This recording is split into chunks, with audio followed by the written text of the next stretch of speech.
People come from all walks of life. They all have lives they lead. Any and all are welcome here to come and chat with me.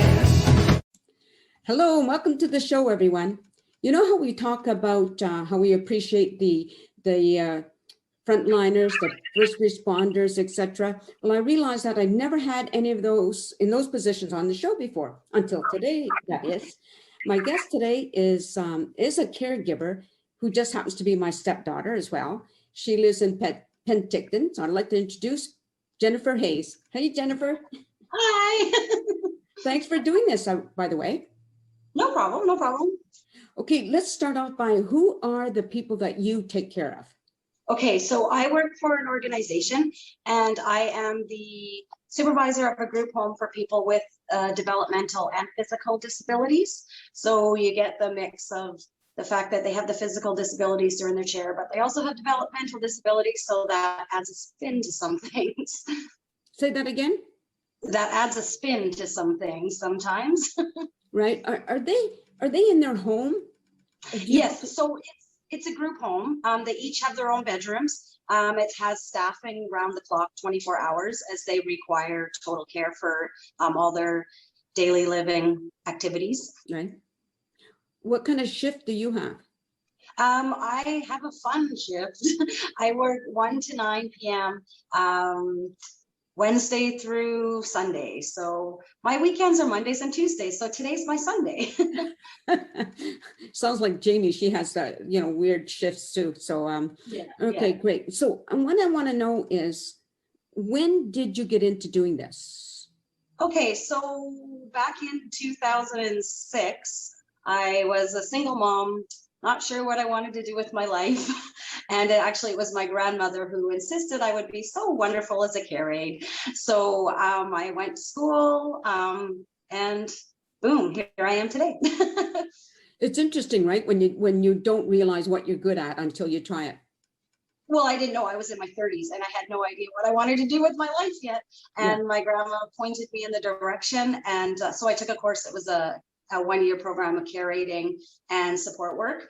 And who knows? I just loved it. Yeah, that's great. Before COVID, like, did you just go into the home where they live, or did you take them out to places? Like, what did you do? Yes, before COVID, they all live extremely active lifestyles. We actually have other people who come into the house and would take them out on scheduled activities. So, for example, we have a fellow who would go swimming twice a week, and another guy, he would go to the gym sometimes. Oh, my dog just came running in, sorry. Hello. What's your doggy's name? His name is Brogan. He likes to say hi. Hi. Yes, okay. That works for me. I have no problem with that. I know. Anyways, yeah, we would take them out for dinner, to the movies is quite popular. They lead very active lifestyles, probably more so than you or I. And then COVID hit and that kind of slowed everything down. One of the things, like, I remember a zillion years ago, I did some volunteering with mentally challenged young people, and I had to learn to be okay with being hugged all the time. Which I was, I didn't grow up with that. So did you have that? So with some of the people I've worked with over the years, yes. But we do try and explain to them, people have their personal bubbles and people like their space, and just to respect other people's spaces and stuff. A lot of it depends. Like when you work with a lot of the autistic individuals, they won't come near you, so don't worry. But it's each individual is different. So in the house that I work in, because they're all in wheelchairs, they're not able to walk, so they're not quite as huggy of a group as some of the other people I've worked with, but yeah. So what exactly do you do for them? Okay, so for example, I'm a supervisor, but I'm a working supervisor, which means I also do care rating as well. So on my shift, for example, I come in, I might hang out with some of them for a while, chit chat. Supposed to be doing paperwork at that time, but It's more fun to, converse and hang out with the people. We prepare them dinner. They all need assistance eating. After that, they kind of do their own thing. Some like movies, some sit on their computers all night. And one of them has a bath in the evening, and then we all assist them into bed. And because they are what's the word I'm looking for? Non-ambulatory. We have the ceiling tracks with the sling, so everything we do is supposed to be safe for our backs. Yeah. And we put them all into bed, and that's my shift. Sorry. How many No. are there? We have 4 in our house. Before COVID, we have a spare room. So we would, it was called like a respite room. So we would have people coming in, emergency stays with us, or just once a month visiting us and stuff. But since COVID hit, we've closed off that room, and now it's just the 4 of them. Well, speaking of COVID, what is their understanding level? Like do they get it about COVID? I was hoping you'd ask me that. It's been a little tricky because we have one fellow, and he's on the computer a lot. So he sees the news, he has all these questions. So he will say to me, I want to go out for dinner. Because we work in a licensed facility, we have to follow the COVID rules to a T. So therefore he's not allowed to go out for dinner. So he will say, I would like to go out for dinner. I will say, I'm sorry, we can't do that yet. You know the rules. And then he will throw it on me and say, well, I heard you telling the other staff that you went out for dinner last night, so why can't I? And then I'll say, well, we're just trying to keep everyone safe. And then he throws another question at me, such as, well, I'm healthy, aren't I? And I say to him, of course you're healthy. But it's difficult for me to even answer a lot of his questions, because I sometimes feel like I don't even know how to answer them. He also misses going to the mall. He hasn't been to the mall for over a year, and he calls the mall his happy place. And then once again, you get to go to the mall, but I don't get to go to the mall. Well, and I mean, he is in his late 20s, but mentally he's not quite in his late 20s. So it can be very tedious, and you have to be very patient in this field. Yeah, I imagine that they keep asking the same questions over and over, right? Exactly, he does. And it's very frustrating for all of us. And so I can only imagine how frustrating it would be for him. He understands it, but not fully. We have another resident, and she's nonverbal. So it's tricky to know how much she really comprehends of everything that's going on. And her parents, they very active in her life. They would come and visit her a minimum of twice a week and take her for walks or out for coffee. But they follow the COVID rules to a T. And so they come to the house twice a week for backyard social distance visits. And it breaks all our hearts, because they're a very huggy family, and they haven't hugged or touched their daughter in over a year now. I guess, it's coming up close to the 1-year anniversary. And it's just so painful to see, especially the mother. She's a retired nurse herself. Right. And it breaks your heart to see them. They just want to reach out and grab her and hug her, and birthdays and Christmases, they can't celebrate it with her. And for her, it's hard, like I said, because it's hard to tell how much she really fully comprehends. She sees her parents and she wonders, why aren't they taking me anywhere? Why do we just sit outside in the cold? Why do we just stare at each other? Why? So it's got to be confusing for her as well. So Right. Well, I think it was this week, Dr. Henry said that this summer, I'm not sure what date, you'll be allowed outside in groups of 10. So will you be able to take advantage of that?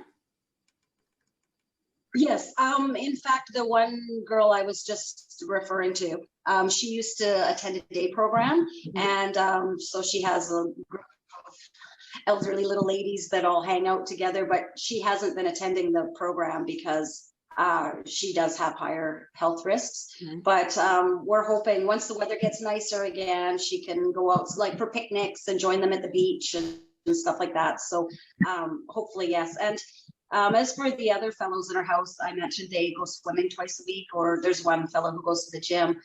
They haven't been able to do that in over a year because Yeah. for their own safety, and even though the gym and the pool has reopened, they still are not swimming or going to the gym just because health. safer We not to. are a licensed facility and we have to follow the rules to AT. So just because something is open doesn't mean that our residents can attend it. Right.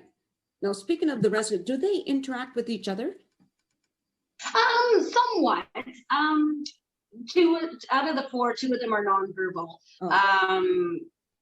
But there are ways they communicate with each other. Like the two that are nonverbal, they watch TV together and they often look at each other and smile and giggle. And so there is communication, even though they're not specifically using words. Another fellow, he is deaf and mute, but he has a little a device that he uses for speech, so he can type things in and talk to you. And he often actually messages me over Facebook Messenger and stuff like that to communicate. They're sort of all set in their little ways of things they like to do, and they will interact with each other, but I don't.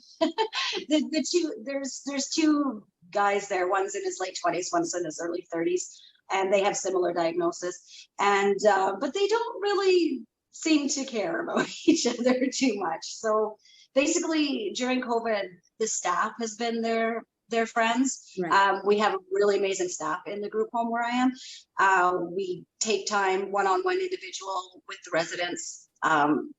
We've been trying to be creative with them, doing crafts, and they hate crafts, by the way.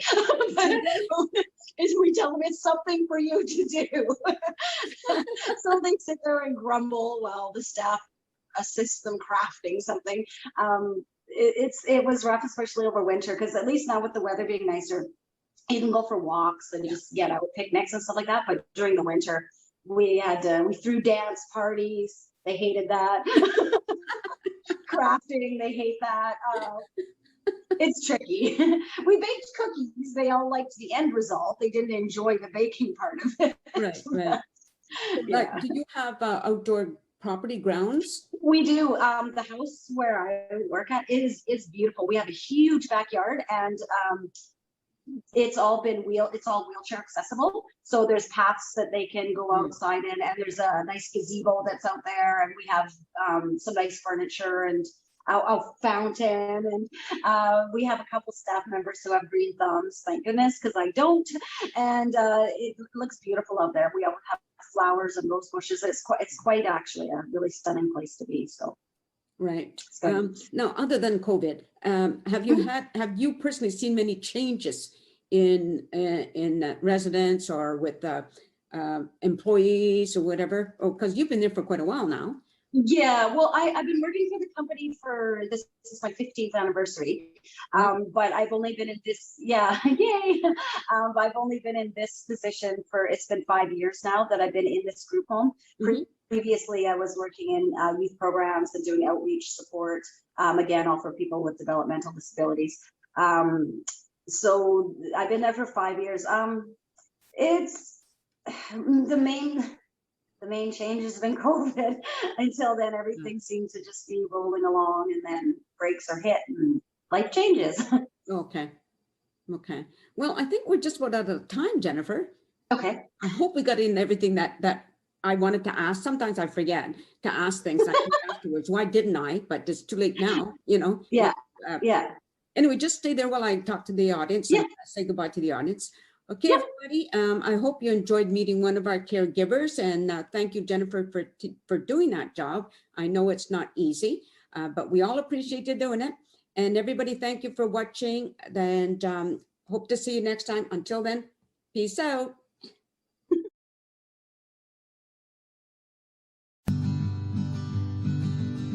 A sense of community, Chilliwack's a place to be. A sense of community when you're free. Rolling through the mountains, rolling through the valley, rolling through paradise with me. It's multicultural, you're sure to see it all. Chilliwack's the place to be, you'll see. Come party in the park, Go dancing after dark.